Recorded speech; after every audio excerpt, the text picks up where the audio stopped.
Magandang umaga para po sa magiging latest update tungkol po sa ating panahon.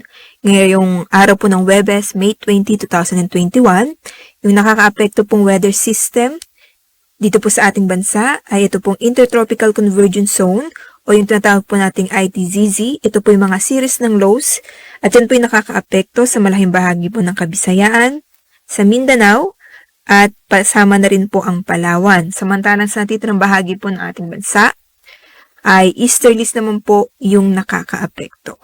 Para po sa mas detalyadong weather forecast po sa Luzon, dahil nga po sa ITZZ, ito pong Palawan ay makaranas ng maulap na kalangitan. Meron po yung mga kalat ng mga pag-ulan at pagkitat at pagkulog dahil nga po sa ITZZ. Samantala sa titirang bahagi po ng Luzon, kasama na po ang Kamaynilaan, magiging maganda po yung ating pagtaya ng panahon. Bagyang maulap, hanggang sa kuminsan po, maaari po tayong magkaroon ng makulimlim na kalangitan at meron po tayong inaasang mga isolated lamang na mga paulan. Ngunit ito'y mga piling lugar lamang po yan at panandalian at ang temperatura pa rin po natin, mainit pa rin po yan, mainit at malinsangan pa rin po yung magiging pagtaya po ng panahon sa malaking bahagi po ng Luzon. Para naman po sa temperatura, dito po sa may Northern Luzon, sa may Lawag, ang agwat ng temperatura ay nasa pagitan ng 26 to 33 degrees Celsius to Tuguegarao, 26 to 39 degrees Celsius sa Baguio City, 17 to 28 degrees Celsius. Sa Metro Manila, asahan po natin, yan po ay nasa pagitan ng 27 to 36 degrees Celsius.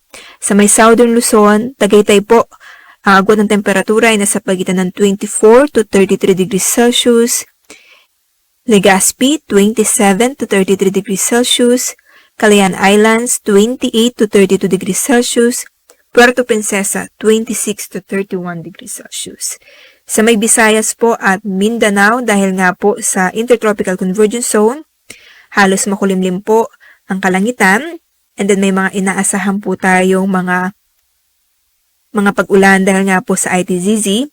Pinapayuhan po yung ating mamaya na mag-ingat dahil maaari po tayo magkaroon ng moderate to at times heavy na mga paulan. Hindi naman po ito tuloy-tuloy, pero pag nagkaroon po tayo ng paulan, ay ito po ay moderate to at times heavy. Ang agwat po ng temperatura sa Visayas, yung forecast po natin sa mga major cities dito po sa may Visayas, sa may Iloilo at sa may Cebu, ito po ay nasa pagitan ng 26 to 32 degrees Celsius, samantalang sa may Tacloban, 26 to 31 degrees Celsius. Sa Mindanao, asahan po natin dito sa may Zamboanga, nasa pagitan po yan ng 25 to 31 degrees Celsius. Cagayan de Oro, 25 to 32 degrees Celsius. Sa Davao City naman po, ang agwat ng temperatura ngayong araw ay nasa pagitan ng 26 to 31 degrees Celsius.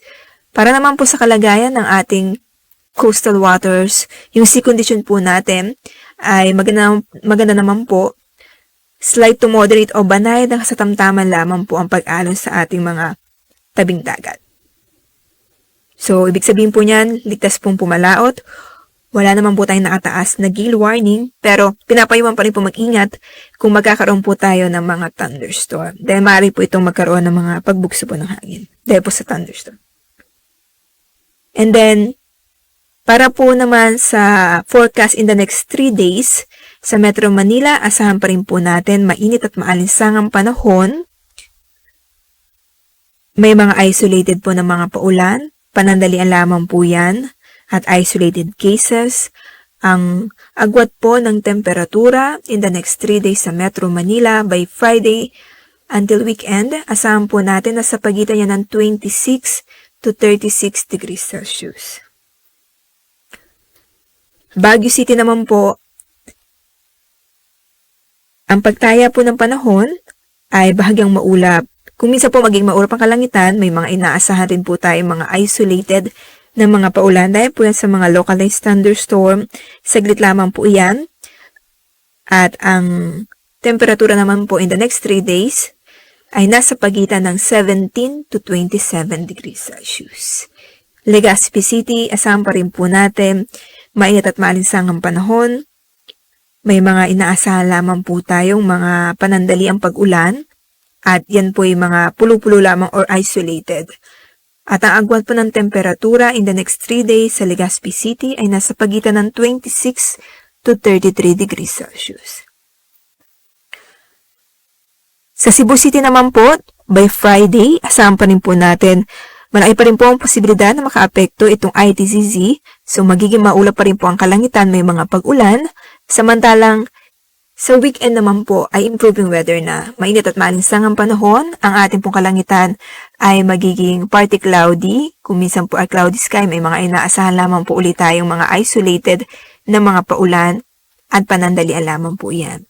Ang agwat po ng temperatura sa susunod na 3 araw sa Cebu City ay nasa pagitan po ng 25 to 33 degrees Celsius. Sa Mindanao naman po, sa Davao City, asahan pa rin po natin na nakakaapekto pa rin po itong ITCZ at by Friday and Sunday ay makulimlim po at may mga pag-ulan. Maaari pong sa Saturday, marami po yung posibilidad na gumanda po yung taya ng panahon. Makikita po natin yung araw, mostly of the day, by Saturday.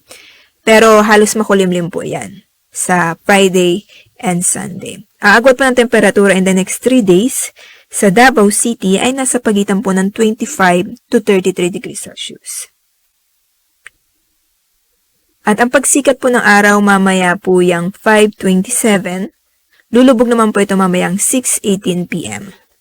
At in the next 3 days po, wala pa naman po tayong nakikitang LPA na maaari pong ma-develop into bagyo. Pero kung magkataon man, ay magbibigay abiso naman po yung ating, magbibigay abiso naman po ang Pag-asa.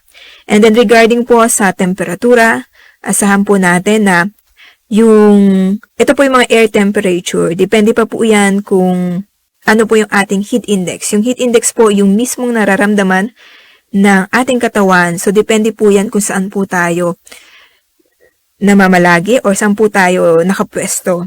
Kung medyo konkreto po at medyo kulob, asahan po natin yung heat index ay mas mataas pa po. Samantalang pag ito po ay nasa mga halaman po tayo, napapaligay po tayong halaman at ng puno ay mas mababa po or halos malapit po sa air temperature yung mararamdaman po nating temperatura. At yan po ang ating latest update mula nga po dito sa Pag-asa Weather Forecasting Center. Shelly Ignacio po nag-uulat.